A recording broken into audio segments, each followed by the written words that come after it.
December arrived, and with it, something happens inside people that does not happen in any other month of the year. There is a different urgency in the air, a feeling that time is running out, that you should have done more, achieved more, been more.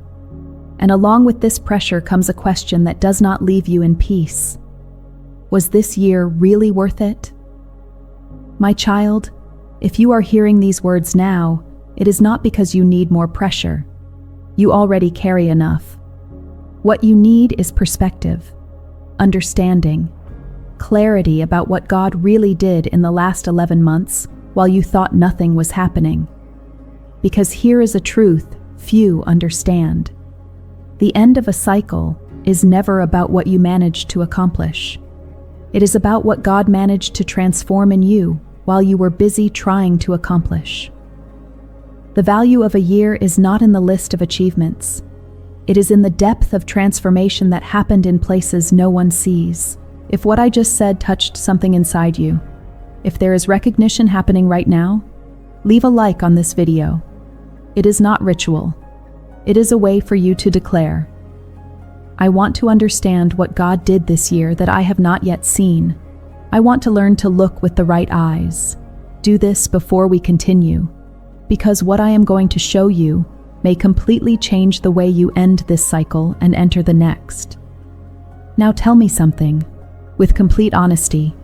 How many times this year did you look at what you were doing and think, this is not leading anywhere? How many times did you compare your progress with others and feel you were falling behind? How many times did you question if God was really seeing, hearing, acting? These questions are not rhetorical. They reveal where your heart is right now. Because there is a gigantic difference between building something slowly and not building anything, between invisible progress and real stagnation. And most people completely confuse the two. You may have spent this entire year building something the world cannot see yet, developing internal capabilities, learning lessons that have no certificates, being molded in deep places of the soul where there is no audience, no applause, no immediate recognition. And because there is no external validation, you concluded there was no progress. But what if you are completely wrong about this? Pause here. Breathe deeply with me. What if what seemed like wasted time was precisely the necessary time for you to develop something that will sustain the next level? What if God was teaching you patience not because He is slow, but because you needed to learn not to give up when things do not happen at your pace? The scriptures teach in the book of Ecclesiastes that for everything there is a season and a time for every purpose. But here is what most miss. You do not define what the season is. You do not wake up one January morning and decide, this will be my harvest year. It does not work like that. God establishes seasons in your life. And some of them, many of them, are seasons of preparation that seem like seasons of delay. They are periods where He is working in you before working through you, where He is developing deep roots before producing visible fruits, where He is strengthening you internally so that when external blessing arrives, you are not destroyed by it. Because here is something no one told you. Many people ask for blessings they do not have emotional, mental, or spiritual structure to carry. And when God in His mercy delays the answer, they interpret it as abandonment when in fact it is protection. Maybe this was a year of preparation for you. A year where God did not give you what you asked for, but taught you what you needed to know. Did not take you where you wanted to go, but positioned you exactly where you need to be for what comes next. In the comments, write, God was preparing me. Declare this now, because when you name what God did, you take away the power of the defeat narrative the enemy tried to write about your year. Do this before we continue. It is important. Son, daughter, let me ask you a question that will reveal where your mind is at this exact moment. When you think about the end of the year, what worries you more? What you could not do, or what God could not do through you? Do you see the difference? One question puts you at the center of the story. The other puts God at the center. And where you place the center determines how you interpret everything that happened. If you are at the center, then everything that did not go as planned is your failure. Every door that did not open is your fault. Every project that did not work is proof you are not capable, and you end the year exhausted, guilty, smaller.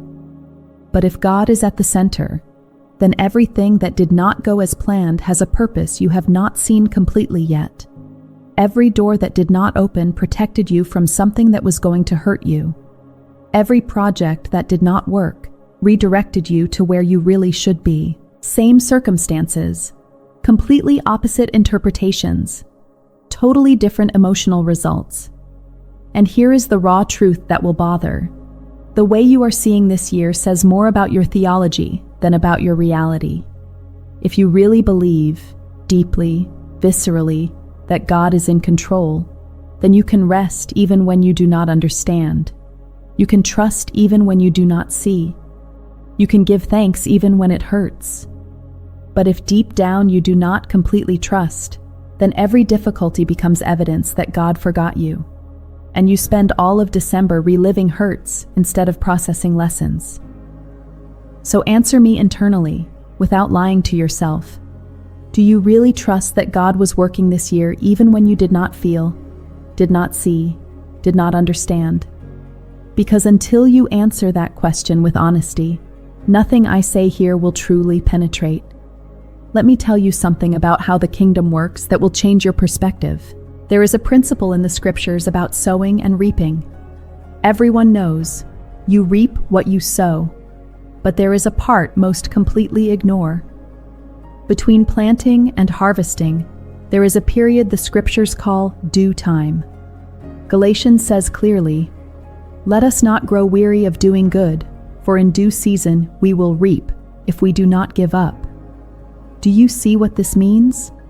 There is an interval, a time between action and result, between effort and reward. And in that interval, you do not see anything happening on the surface. The seed is under the earth, cracking, dying to itself, developing roots no one sees. And if you dig it up to check, you kill the process. This year may have been your time of invisible roots, where everything that mattered was happening out of sight, where God was developing in you foundation to carry what He will release in the next cycle. And you almost gave up because you did not see anything sprouting yet. But let me ask you something that will reveal a lot. What frustrates you more? Not having visible results or not having control of time? Be honest. Because sometimes what we call frustration with God is actually frustration with not being able to force our own calendar, with not being able to manipulate results, with having to wait. And God, in His infinite wisdom, puts you in positions where you need to learn to trust His timing. Because until you learn this, you will always be running ahead or getting stuck behind, never aligned with what He is doing. December is an interesting month.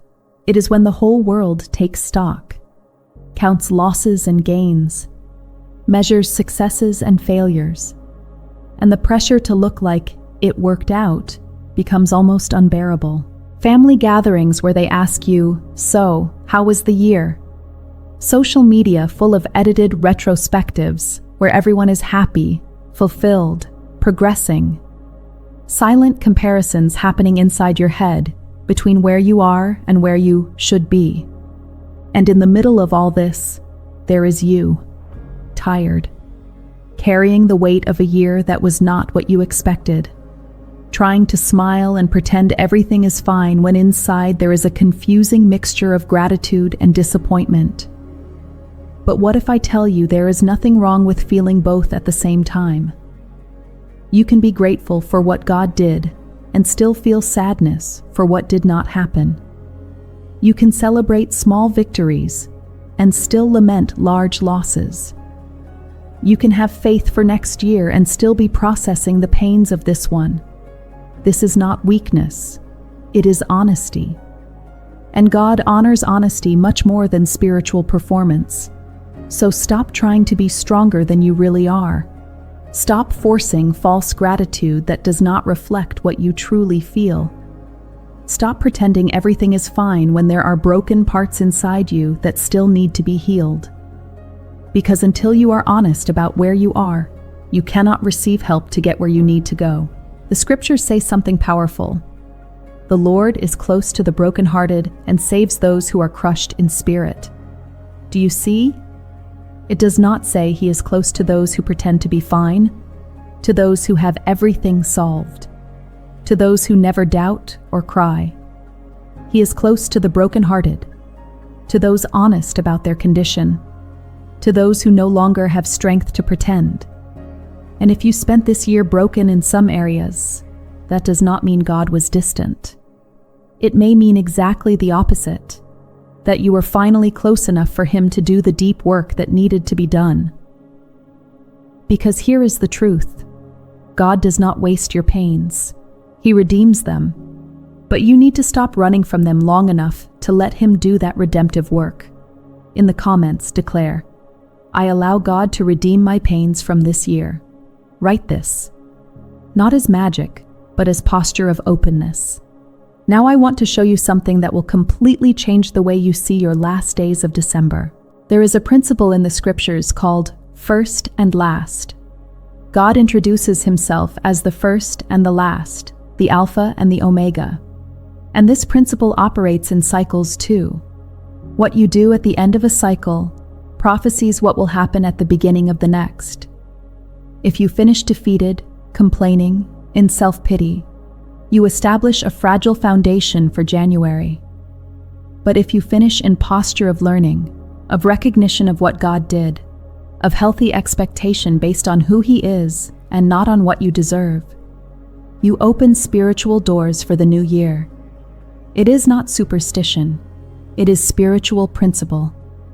There is real power in the way you end things. Think about it. How many biblical stories have crucial closure moments that mark the beginning of something new? There is always a moment of conclusion that opens space for transformation. December is your moment of conscious conclusion. And the way you conclude matters more than you imagine. So let me ask you something direct. What are you taking into 2026 that should die in 2025? What self-destructive habit? What relationship that drains you? What thought pattern that sabotages you? What excuse you use to not grow? Do not answer quickly. Really think. Because while you carry this, you have no space for the new. You have no energy available for what God wants to do. You stay stuck in a cycle of repetition where each year looks like the previous one because you never really end anything. The scriptures say there is a time to plant and a time to uproot what was planted, a time to build and a time to tear down. And December is time to make honest inventory of what needs to be uprooted. But, and here comes the part that will bother, God will not do this work for you. He will empower you. He will give you strength. He will show you what needs to change. But the decision to let go, to change, to grow, that is yours. It always was. And while you do not make that decision, you will continue praying, asking for change while refusing to change. Asking for new doors while refusing to close old ones. Asking for new life while clinging to old life because at least it is familiar. Do you know what the problem is with always expecting great external changes? You completely miss the internal transformations that are infinitely more important. You ask God to radically change your life, new job, new relationship, new house. But you ignore that He is trying to change you, your character, your mentality, your way of seeing. And until you change internally, no external change will satisfy. Because you will carry the same problems to new places and be confused about why nothing improves. The scriptures are clear. Do not conform to the pattern of this world, but be transformed by the renewing of your mind. It does not say, wait for God to transform you while you remain passive. It says, be transformed. Active voice. Your participation is necessary. So this year, what changed in you that you barely noticed? What fear did you face that previously paralyzed you? What difficult conversation did you have that you always avoided? What pattern did you break even though no one applauded? These are the victories that build a solid future. Because great visible achievements do not fall from the sky ready. They are built with 1,000 small decisions, 1,000 discreet obediences, 1,000 moments where you chose the right even when it was harder, lonelier, more tiring. If you finish December recognizing only what was missing, you completely waste what was conquered. But if you make an honest inventory, not denying the pains, not pretending it was easy, but also not ignoring real progress, you enter January with solid foundation under your feet. I want you to visualize something with me now. Close your eyes for 3 seconds if you can. Imagine this year was like a field you cultivated. You planted with hope. You watered with tears. You dealt with unexpected pests. You faced droughts that almost killed everything. You worked under scorching sun when no one was watching. And now, in December, you are looking at that field evaluating results. Maybe there is not the abundant harvest you imagined in January, but there is something growing there you did not expect. Fruits different from what you planted, learnings more valuable than immediate results, character more important than quick conquests. God has an interesting way of answering prayers. He rarely gives you exactly what you asked for exactly as you asked. But He always gives you what you really need, even when you do not know you need it, even when you resist, even when it hurts. This year, He gave you what you needed. It was not always comfortable. It did not always make sense. But it was necessary to prepare you for where He is taking you. And now, my beloved, you have a clear choice in the coming days. You can spend December in survival mode, just enduring until January arrives, complaining about the holidays, spending money you do not have on things you do not need to fill voids no gift will fill, forcing smiles at gatherings that drain your soul. Or you can do something radically different. You can use these last days to really reflect, to give thanks for what was, to ask forgiveness where necessary, to forgive who hurt you and is occupying mental space they do not deserve, to say goodbye to old versions of yourself that no longer serve, to make peace with the year that was, with all its imperfections. The scriptures speak much about peace. Paul wrote, "If it is possible, as far as it depends on you, live at peace with everyone. But there is a peace few seek, peace with your own past, peace with your own choices, peace with the unique rhythm of your journey that does not look like anyone else's. You cannot change what happened in the last 11 months, but you can change the meaning you give to these experiences. You can choose to see lessons instead of just losses, growth instead of just pain, preparation instead of just delay. And when you change the meaning, you change the power it has over your future. Son, daughter, this end of year will be blessed not because everything went perfectly, but because you will learn to extract blessing even from imperfections. You will learn that blessing is not only in what God gives you, but in what He develops in you while you wait. Because your blessed end of year does not depend on better parties, expensive gifts, perfect vacations. It depends on you having the courage to look honestly at the year that was, recognize both failures and victories, and choose to grow instead of just survive and pass through. God is preparing things for you in the next cycle, but He needs you to arrive there without carrying all the unnecessary weight from this one. He needs you to arrive healed in possible areas, not just temporarily relieved, mature, not just older, wise, not just more experienced. And this starts now. Use this time well. Do not waste this month on lamentations that change nothing. Use it for conscious preparation, for strategic positioning before what is coming, because the new year is not just another calendar turning. It is another chapter of your story. And the quality of that next chapter depends greatly on how you write the last lines of this one. And when January arrives, you will already be prepared in a way that those who just pass the year without processing what they lived never will be. Your end of year will be blessed, not because everything was perfect, but because you learned to find God's hand even in imperfections. And that is a wisdom few achieve because few have courage to be so honest. Write in the comments, "Thank you, Lord, for everything this year taught me, the good and the difficult." And let this true gratitude, not fake, be the strong bridge that takes you to the next cycle. May the Lord bless you deeply in these last days of December. May He give you clarity about what to carry and courage to release what needs to stay. May He grant you peace with what was, and healthy expectation with what will come. And may you enter 2026 not just with vague hope, but with wisdom conquered in the fire of this year that no one can take from you.